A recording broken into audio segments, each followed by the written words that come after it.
everybody, this is Jeff Bale here at ATC Student Success Coach. Today we're going to go talk about resume, but first let me go introduce you to my partner. Thank you. I'm Crystal Edwards, the other Student Success Coach here at Aiken Technical College.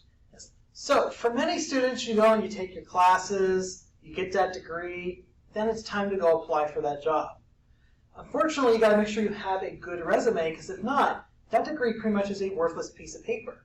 So with that being said, here are some skills and techniques to help you out to make sure that you stand out, not just only the idea of academically, but also in the job market.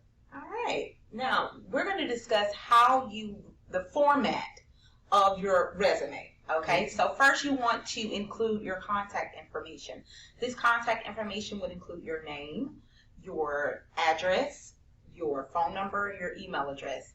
Make sure that your email address is appropriate, okay? So if you are applying for a job, my email address usually is my first, last name, maybe a number at Outlook or at AOL, or you don't want to put I'll be your butler 1107 at gmail.com. Unless you're applying for a butler, of course. Unless you're applying for a butler's position, you want to ensure that your email does not have anything that's inappropriate attached to it. Yeah. So, yes, thank you. Yes. So, next thing we'll do is to have the education. The idea, actually, for one, you're an ATC student, make sure you put that you attended ATC. Okay, go and put the idea of your major, any degrees that you get, certificates. If there's any kind of special coursework that you've had, go put that as well. If you have a good GPA above 3.0, you should also include that information as well in your education. High school is a really good thing to put. Go put any kind of clubs you were in, organizations, your high school GPA, if it's above 3 or more. So make sure you have all that information in your resume to kind of help you out, help you stand out. Next on your resume, you want to list your work experience. And you would list your work experience from your most recent employer. In your work experience, you want to make sure that the job you're applying for, you want to implement that language within your work experience. So let's just say you're applying for a receptionist job. If you have worked at the front desk at the school, if you've been a work study, right, at the college, then you want to put down those work duties so that they align with the position that you want to acquire. So ensure that your work experience lists your details so that the employer can see that you're very well qualified and that your skills are diverse. Now, in addition to that, let's go say you're a younger student, you don't have a ton of work experience. Mm-hmm. Let's go say the idea you've never even held a job before. In that case, go and put your volunteer experience, any kind of groups that you've been part of, that you've worked with in the community. Have that information there to kind of separate yourself and show, yes, even though I never had a paying job, I've had these positions where I've done these various responsibilities that say could fit a receptionist position or some other butler position. Yeah. Have those duties in there for things that you've done elsewhere. If you've helped a neighbor or you've gone and cut grass in the summer, those are things that you can include if you don't have much work experience. Yeah, and it's very important, Jeff, to include those volunteering experience, because what that does is it tells the employer your skills and your abilities and your talents and what you care about most. So if you are a young candidate, in other words, right, and you don't have as much work experience, then it really is important, like Mr. Bell said, to implement and include those volunteering hours or skills on your resume. Now, some other information you want to consider adding is the idea of your various skills. So let's go say the idea say if you have a work key certification, you took those work keys tests. Go and put the scores that you have on the tests in your other areas. In addition to that, you can put together your computer skills, your typing speed, what programs that you're adapting. Are you the idea of Microsoft Word, Microsoft Excel, PowerPoint? Those things that you have used, make sure you put those down. Put those other skill sets that you have to help you out. And any certifications would go here as well. So if you acquire any type of certifications on the job, let's just say you're a welder and you went and kind of got a certification in nuclear welding, of course that's a degree here at ATC. But if you just acquired a certificate in that, then that's something that you can put down on your resume. It shows that you've gone further in your work experience. So you put that down as well. And then one of the last parts you want to have is the references.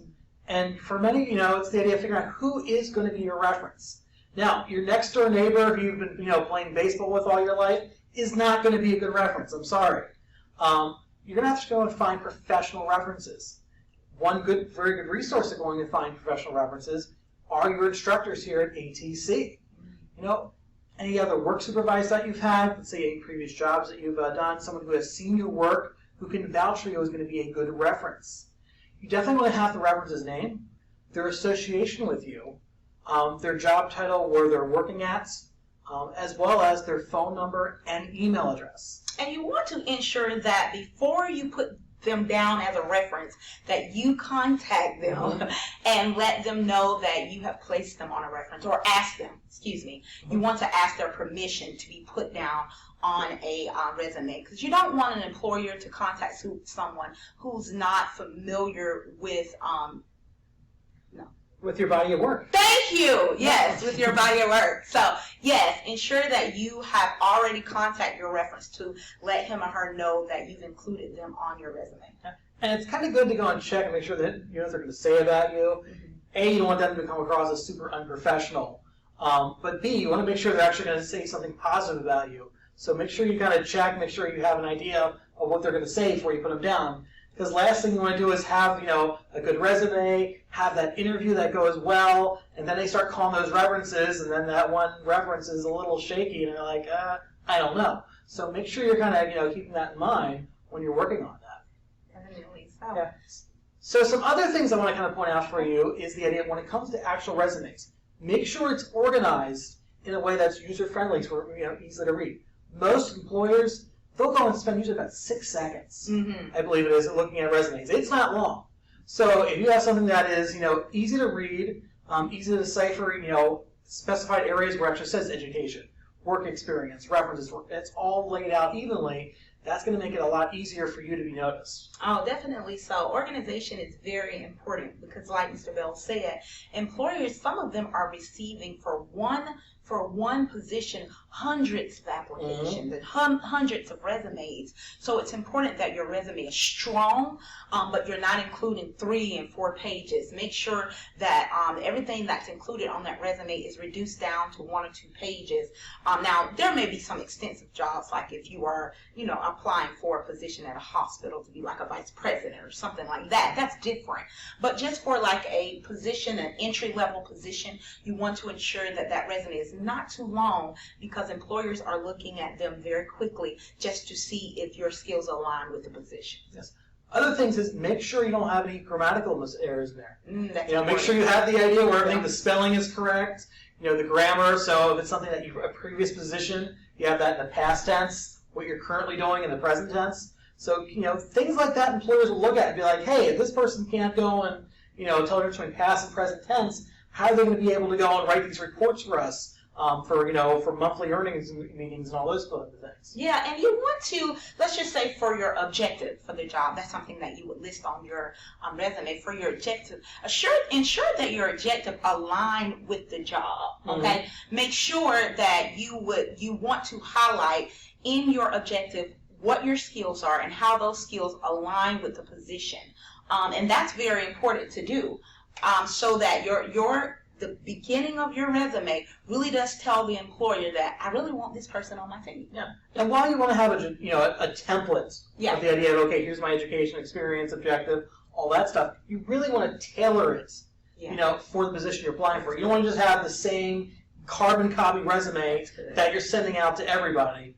It doesn't matter if you're sending out for the butler position, or the receptionist position, or the nuclear welding, or the VP at the hospital. Yeah. You want to have that resume tailored to that position.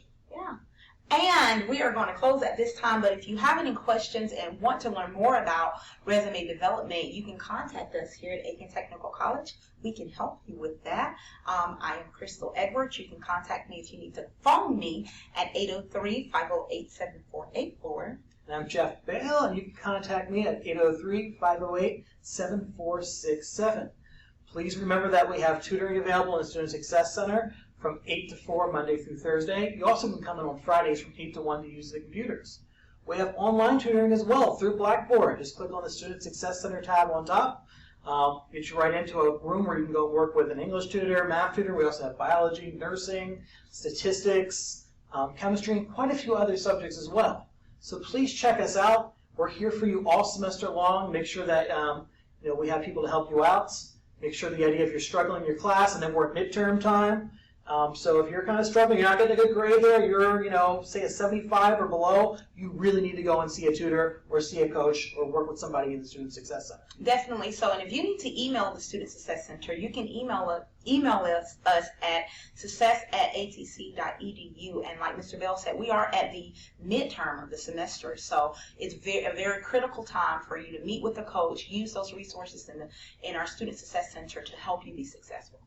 And don't forget, guys, we got to mention this. Don't forget, it's time to register for next semester. So be sure to email your advisor so that you can set up your classes for next semester. Yes. October 12th is when it starts for current ATC students. And for those of you watching, I know we have these videos on Facebook. If you're interested in attending here at ATC, basically October 19th is when enrollment's going to start for new students, and it's for the spring and summer semester. You get 2 semesters knocked out just at the same time. Yeah, sounds good. All right, until next time, we'll see you later. Take care, all.